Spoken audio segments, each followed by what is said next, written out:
Hey, Scott here, back on the PAX Rising floor at PAX Oz. I'm here with Dave and to chat about his new upcoming game, Regular Human Basketball.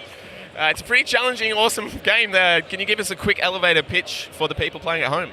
Sure. So, the name kind of speaks for itself. Just like regular human basketball, you grab some teammates and you jump in your giant robot and turn on the magnet, pick up the ball, turn on the jet thrusters, and try and dunk it in the net. So you say regular human basketball, and then you say a bunch of things that aren't really related to basketball. It's a pretty challenging game because there are a lot of factors to it. How's the reception been so far? Have people been able to kind of get things done, get the dunks?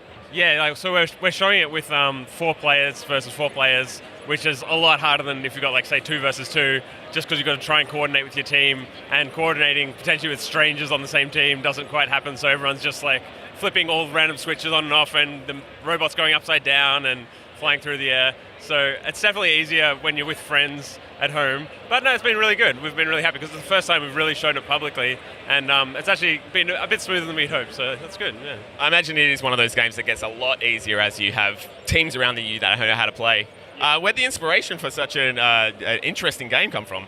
We were having some little local multiplayer get-togethers with some game developer friends, where we'd build our own little multiplayer games and then bring them along, have a party, and play them all.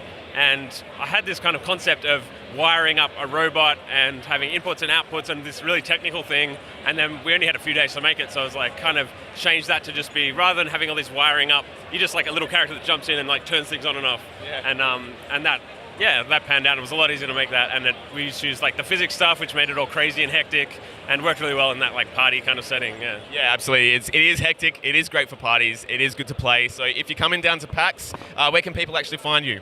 Regularhumanbasketball.com, but at PAX, where whatever this booth is, PAX Rising, in the middle. Yeah, that's it. Right in the middle of PAX Rising. Jump on down. Come and see it. Check it out.